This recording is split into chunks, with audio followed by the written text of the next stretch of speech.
9월 24일 오늘의 말씀은 사무엘하 4장입니다. 사울의 아들 이스보셋은 아브넬이 헤브론에서 죽었다 함을 듣고 손에 맥이 풀렸고 온 이스라엘이 놀라니라. 사울의 아들 이스보셋에게 군 지휘관 두 사람이 있으니 한 사람의 이름은 바하나요 한 사람의 이름은 레갑이라. 베냐민 족속 브에롯 사람 림몬의 아들들이더라. 브에롯도 베냐민 지파에 속하였으니 일찍이 브에롯 사람들이 깃다임으로 도망하여 오늘까지 거기에 우거함이더라.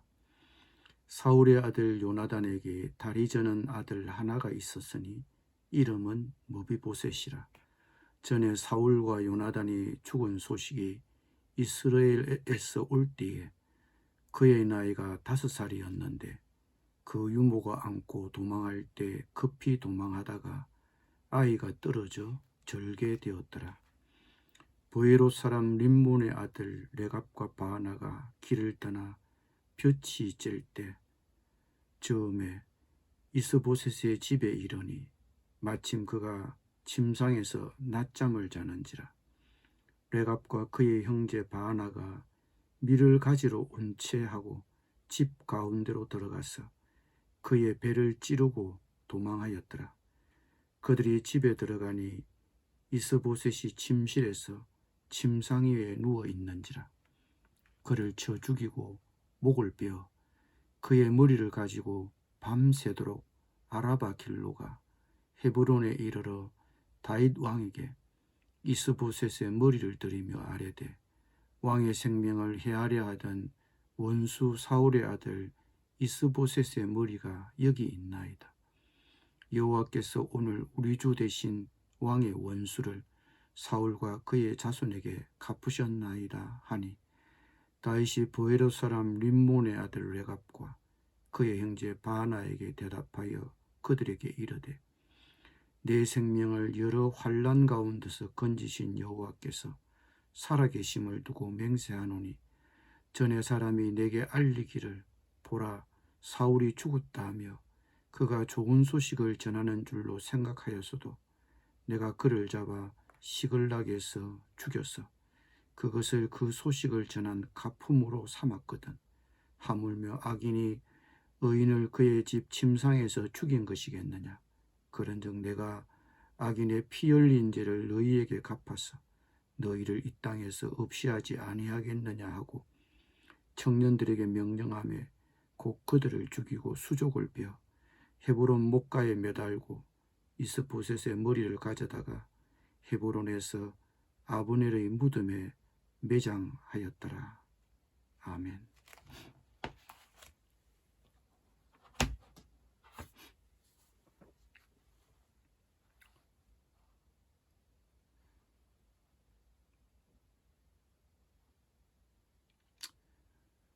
오늘 본문은 북왕국 이스라엘이 어떻게 붕괴되는가를 보여주는 이야기입니다. 남북 통일의 협상을 위해 남왕국 유다를 방문했던 북왕국의 실세 아브넬이 죽자 북왕국의 백성들은 충격을 받았습니다. 북이스라엘 군의 영도자가 죽었다는 것은 북이스라엘의 미래를 암담하게 만드는 소식이 아닐 수 없었습니다.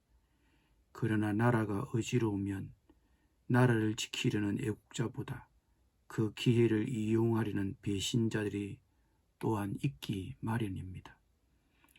북왕국 이스라엘에는 아브넬이라는 군의 영도자 외에도 2명의 군 지휘관이 있었습니다.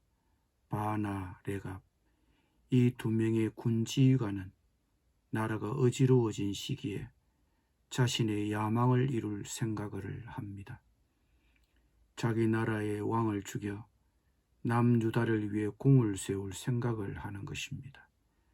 자신들의 입신양명을 위해 이런 기회주의적인 배신을 감행하려고 하는 것입니다. 그래서 이 둘은 모반을 계획하고 왕궁으로 들어가 마침 낮잠을 자고 있던 왕을 배를 찔러 죽였습니다. 그리고 이들은 왕의 머리를 잘라 밤새도록 걸어 남왕국 헤브론의 다윗 왕에게로 가지고 갔습니다. 그런데 그들은 계산을 잘못했습니다. 다윗이 어떤 인물인지 그들은 잘 몰랐습니다.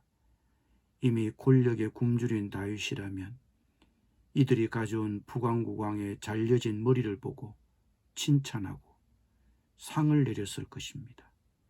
그리고 다윗이 무력으로 통일을 이룰 생각이었다면 이미 했을 것입니다. 결과적으로 보면 북왕국의 실세가 죽었으니까 다윗의 입장에서 보면 무력으로 남북을 통일할 수 있는 절호의 기회가 온 것입니다. 북왕국의 왕이라 해야 힘없는 허수아비 왕에 다름 없었기 때문입니다. 다윗의 입장에서는 기회였습니다. 하지만 다윗은 무력으로 남북을 통일할 생각이 없었습니다. 그런데 이런 다윗의 리더십을 알 리 없는 북왕국의 두 지휘관은 임금의 목만 잘 나가면 자신들은 다윗의 한령을 받고 상을 받을 줄 알았던 것입니다. 권력에 굶주린 사람이라면 정당한 방법을 사용하든 반칙을 하든 자기 야망만 이루면 그만입니다. 그리고 그런 사람에게 보답을 할 것입니다. 그러나 다윗은 그런 지도자가 아니었습니다. 다윗은 자신의 주군의 목을 베어온 이 두 사람을 즉각 처형해 버리고 말았습니다. 그리고 배신자들에 의해 억울하게 죽은 북왕국의 왕 이스보셋은 예를 갖추어 장례식을 치루어 주었습니다. 어제 우리는 3장에서 국군이 기운 사울 왕국이 결국은 패망할 것을 예감한 북이스라엘의 실세 아브넬이 노선을 바꾸어 사울 왕국을 넘겨주기로 결심하고 헤브론을 방문했다가 요압에게 불의의 죽음을 당한 장면을 보았습니다. 아마 그는 사울 왕국을 다윗에게 넘겨주는 대가로 다윗이 자신을 통일 이스라엘의 군사령관으로 삼아주길 기대했을 것입니다. 이렇듯 자신의 입지를 위해 무능한 왕을 부린 아브넬처럼 오늘 사장에서도 아브넬의 죽음으로 나라가 위기에 처하자 자기 나라의 왕을 죽여 남유다를 위해 공을 세울 생각을 하는 두 명의 배신자를 보게 됩니다. 아브넬도 그렇지만 이 두 명의 지휘관 역시도 자신들의 입신양명을 위해 이런 기회주의적인 배신을 감행하려고 하는 것입니다.